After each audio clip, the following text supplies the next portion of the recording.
हरिओम साथियों, मैं doctor Kumkum Gupta mental wellness coach Gita की सीरीज चला रही हूँ। आज छठा अध्याय है। छठे अध्याय में भगवान शरीर और मन की लग को लगातार जागरूक रखने की आवश्यकता के बारे में बताते हैं। ध्यान कैसे करना चाहिए ये समझाते हैं। कैसे जो ध्यान योगियों के क्या लक्षण होने चाहिए वो बताते हैं। मन की चंचलता को किस प्रकार से कम करके मन को वश में करके करने के उपाय बताते हैं।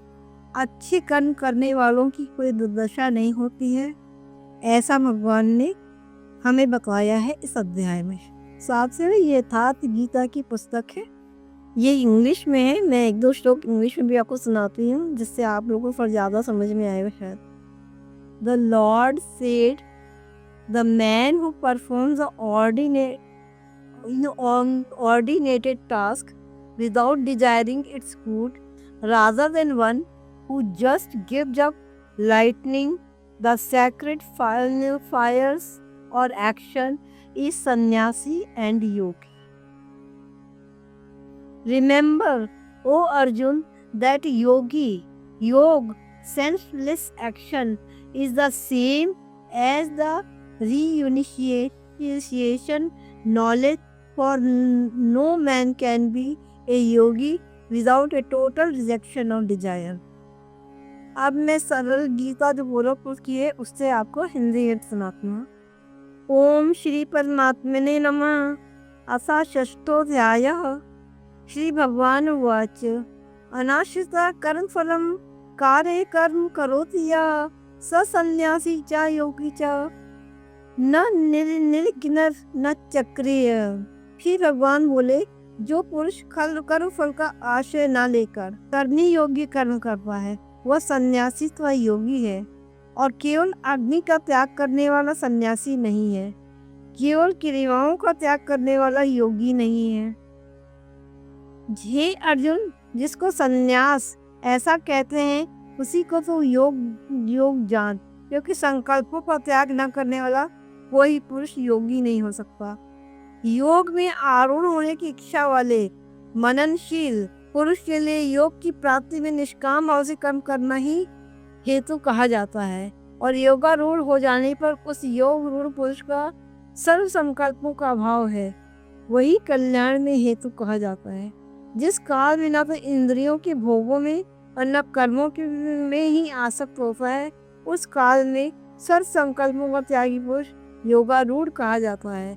अपने द्वारा संसार समुद्र से उद्धार करें और अपने को अधोगति न डालें, क्योंकि ये मनुष्य आप ही तो आपका मित्र है और आप ही आपका शत्रु है।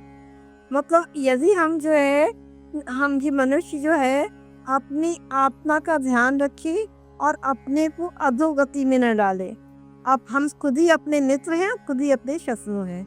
जिस जीवात्मा में मन और इंद्रियों रहित सहित शरीर जीता हुआ है वह जीवात्मा तो आप ही मित्र है, और जिसके द्वारा मन और इंद्रियों से शरीर नहीं जीता गया है उसके लिए वह आप ही शत्रु के शत्रुता में बरतता है।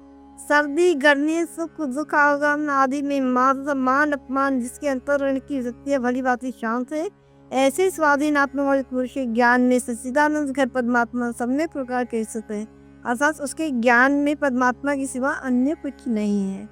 जिसका अंतःकरण ज्ञान विज्ञान से तृप्त है, जिसकी स्थिति विकार रहित है, जिसकी इंद्रियां भांति भांति जीती हुई हैं, जिसके लिए मिट्टी पत्थर और स्वर्ण समान है, वह योगी युक्त अर्थात भगवत प्राप्त है, ऐसा कहा जाता है।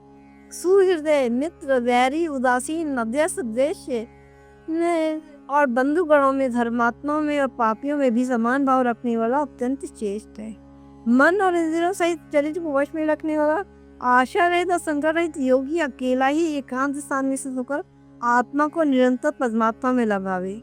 शुद्ध भूमि में जिसके ऊपर क्रमशः कुशा वृक्षाला वस्त्र हो, न जो बहुत ऊंचा हो न बहुत नीचा हो, ऐसे अपने आसन को स्थिर स्थापना करके उस पर आसन पर बैठकर चित्त और इंद्रियों की क्रियाओं को वश में रखते हुए मन को एकाग्र करके अंतःकरण की शुद्धि के लिए योग का अभ्यास करें। मतलब सांसों का ध्यान के विषय में ही भगवान बता रहे हैं। काया, सिर और गले को समान एवं अचर धारण करके स्थिर होकर अपनी नासिका की अग्रभाग को दृष्टि जमा कर अन्य दिशाओं को न देखता हुआ ब्रह्मचारी के व्रत में स्थिर, भय रहित, भली भांति शांत अंतःकरण वाला सावधान योगी मन को रोक कर मुझ में चित्त वाला और मेरे परायण होकर स्थित हो जावे। वश में किए हुए मन वाला योगी इस प्रकार आत्मा को निरंतर मुझ परमेश्वर के स्वरूप में लगाता हुआ मुझ में रहने वाली परमानंद की पराकाष्ठ रूप शांति को प्राप्त होता है। हे अर्जुन, यह योग न तो बहुत खाने वाले का, न बिल्कुल ना खाने वाले का, न बहुत शयन करने वाले स्वभाव का वाले का और ना सदा जागने वाले का ही सिद्ध होता है। दुखों का नाश करने वाला योग तो यथा योग्य आहार विहार करने वाले का, कर्मों में यथाइष्ट चेष्टा करने वाले का, ऐसा योग के सोने और जागने वाले का ही सिद्ध होता है। अत्यंत वश में किया हुआ चित्त जिस काल में परमात्मा में इतनी बलिवाते हो जाता है, उस काल में संपूर्ण भोगों से स्त्रियां रहित पुरुष योग युक्त है, ऐसा कहा जाता है। जिस प्रकार वायु स्थान में स्थित दीपक चलाए मान नहीं होता है, वैसे ही उपमा परमात्मा के ध्यान में लगे हुए योगी के जीते हुए चित्त की गई है। योग के अभ्यास से निरस्त जिस अवस्था में उपराम हो जाता है और जिस अवस्था में परमात्मा के ध्यान से शुद्ध हुई सूक्ष्म बुद्धि द्वारा परमात्मा को साक्षात करता है और सच्चिदानंद से परमात्मा में संतुष्ट रहता है। इंद्रियों से अतीत केवल शुद्ध और सूक्ष्म बुद्धि त्याग बुद्धि द्वारा ग्रहण करने योग्य जो अत्यंत आनंद है, उसको जिस अवस्था में अनुभव करता है और जिस अवस्था में स्थित वह योगी परमात्मा के स्वरूप में से विचलित नहीं होता, परमात्मा की प्राप्ति रूप जिस लाभ को होकर उसके से अधिक दूसरा कुछ भी लाभ नहीं मांगता और परमात्मा प्राप्ति के अपने रूप जिस अवस्था में स्थित योगी बड़े भारी दुख से भी चलायमान नहीं होता। जो दुख रूप संसार के संयोग से रहित है, तो जिसका नाम योग है, उसको जानना चाहिए। वह योग से न उकसाए और धैर्य व उत्साह युक्त से निश्चित अपना कर्तव्य अपना निश्चय पूर्वक करना कर्तव्य है। संकल्प से उत्पन्न होने वाले संपूर्ण कामनाओं को निशेष रूप से त्याग कर मन के इंद्रियों के समुदाय को सभी ओर से बहिर्वासी रोक कर तो क्रम से अभ्यास करता हुआ उपरति को प्राप्त हो, तो धैर्य युक्त बुद्धि के द्वारा मन को परमात्मा में स्थित करके परमात्मा के सिवा और कुछ भी चिंतन न करे। यह स्थिर न रहने वाला और चंचल मन जिस शब्द आदि विषयों के निमित्त संसार में विचरता है, उस विषय से रोककर यानी हटाकर इसे बार बार परमात्मा में निरुद्ध करे मीन्स लगाएं। क्योंकि जिसका मन भली भांति शांत है, जो पाप से रहित है और जिसका रजोगुण शांत हो गया है, ऐसे इस सच्चिदानंद घन ब्रह्म के साथ एक ही भाव हुए योगी को उत्तम आनंद प्राप्त होता है। वह पाप रहित योगी इस प्रकार निरंतर आत्मा को परमात्मा में लगाता हुआ सुख पूर्वक परमात्मा की प्राप्ति रूप अनंत आनंद का अनुभव करता है।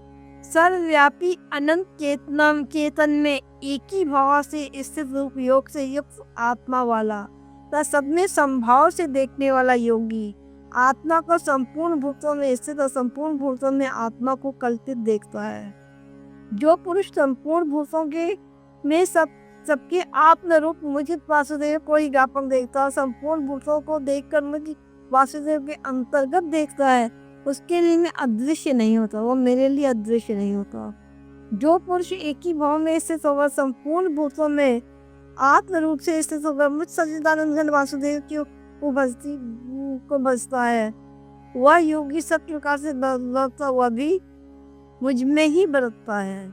हे अर्जुन, जो योगी अपनी भांति संपूर्ण भूतों में सम देखता है, सुख और दुखों को में भी सब में सम देखता है, वह योगी परम श्रेष्ठ माना गया है। अर्जुन उवाच, अब अर्जुन बोल रहे हैं। अर्जुन बोले, हे मधुसूदन, जो यह योग अपने आप में समभाव से कहा है, मन के चंचल होने से मैं इसकी नित्य स्थिति को नहीं देखता हूँ। क्योंकि हे कृष्ण, ये मन बड़ा चंचल है, प्रमथन स्वभाव वाला, बड़ा दृढ़ और बलवान है, इसलिए उसको वश में करना मैं वायु को रोकने की भांति अत्यंत दुष्कर मानता हूँ। श्री भगवान बोले, हे महाबाहो, निसंदेह मन चंचल है, और कठिनता से वश में होने वाला है। परंतु हे कुंती पुत्र अर्जुन, यह अभ्यास और वैराग्य से वश में होता है। जिसका मन वश में किया हुआ नहीं है, ऐसे पुरुष द्वारा दुष्प्राप्य है, और वश में किए हुए मन वाले यत्नशील पुरुष द्वारा साधना से उसको प्राप्त होना सहज है। यह मेरा मत है। अर्जुन बोले, हे श्री कृष्ण, जो योग में श्रद्धा रखने वाला है किंतु संयमी नहीं है, इस कारण उसका मन अंत काल में योग से विचलित हो गया है। ऐसा साधक योग की सिद्धि को अर्थात भगवत साक्षात्कार को न प्राप्त होकर किस गति को प्राप्त होता है। हे महाबाहु, क्या वह भगवत प्राप्ति के मार्ग में मोहित और आश्रय तू छिन्न भिन्न बादल की भांति दोनों ओर से भ्रष्ट होकर नष्ट तो नहीं हो जाता। हे कृष्ण, मेरे इस संशय को संपूर्ण रूप से छेदन करने के लिए आप ही योग्य हैं, क्योंकि आपके सिवा दूसरा इस संशय का छेदन करने वाला नहीं है। श्री कृष्ण भगवान बोले, हे पार्थ, उस पुरुष का ना तो इस लोक में नाश होता न परमात्मा में, क्योंकि हे प्यारे, आत्म द्वार के लिए अर्थात भगवत प्राप्ति के लिए कर्म करने वाला कोई मनुष्य दुर्गति को प्राप्त नहीं होता है। योग भ्रष्ट पुरुष बूढ़े मानव के लोगों को अर्थात स्वर्ग आदि उत्तम लोक को प्राप्त होकर उसे बहुत वर्षों से निवास करके फिर शुद्ध आचरण वाले श्रीमंत पुरुषों के कब्र जन्म लेता है। अथवा वैराग्यवान पुरुष उन लोकों में ना जाकर ज्ञानवान योगियों के ही पद में जन्म लेता है। बस इस प्रकार जो जन्म, तो ये जन्म जो संसार में निसंदेह अत्यंत दुर्लभ है, वहाँ उस पहले शरीर में संग्रह किए हुए बुद्धि संयोग समबुद्धि रूप योग के संस्कारों को अनायास ही प्राप्त हो जाता है। और हे कुरुनंदन, उसके प्रभाव से वह फिर परमात्मा की प्राप्ति सिद्धि के लिए पहले से ही बढ़कर यत्न करता है। वह श्रीमानों के घर में जन्म लेने वाला योग भ्रष्ट प्राधीन वह भी उस पहले के अभ्यास से ही निसंदेह भगवान की ओर आकर्षित किया जाता है। समबुद्धि रूप योग का जिज्ञासु भी वेद में कहे हुए सकाम कर्मों के पद को उल्लंघन कर जाता है। परंतु प्रयत्नपूर्वक अभ्यास करने वाले योगी पिछले अनेक जन्मों के संस्कार बल से इसी जन्म में संसिद्ध होकर संपूर्ण पापों से रहित हो फिर तत्काल ही परम गति को प्राप्त हो जाता है। योगी तपस्वियों से श्रेष्ठ है, शास्त्र ज्ञानियों से भी श्रेष्ठ माना गया है, और सकाम कर्म करने वालों से भी योगी श्रेष्ठ है। इससे हे अर्जुन, तू योगी हो जा। ये भगवान श्री कृष्ण ने अर्जुन को सलाह दी, उनके विभिन्न प्रश्नों का समाधान किया। संपूर्ण योगियों में जो श्रद्धावान योगी मुझ में लगे हुए अंतरात्मा से मुझको निरंतर भसता है, वो योगी मुझे परम श्रेष्ठ मान्य है। साथियों, ये गीता का 6वां अध्याय समाप्त हुआ। अब आपको मेरे द्वारा सुनाया गया गीता का अध्याय जो मैंने समझाने की कोशिश की आपको, वो आपको कैसा लगा, आप इसको फॉलो करेंगे या नहीं, ये मुझे बताइए। कोई कठिनाई हो रही समझने में तो आप मुझसे प्रश्न पूछ सकते हैं। और ऐसी ज्ञानवर्धक मेरे वीडियो को देखने के लिए आपको कोटि कोटि धन्यवाद। और आगे भी ऐसे ही आप मेरी वीडियो को देखते रहें, फॉरवर्ड करते रहें, शेयर करते रहें, और कोई जो भी कमेंट के द्वारा मुझसे आप संपर्क ही कर सकें। मेरे चैनल को सब्सक्राइब कीजिए।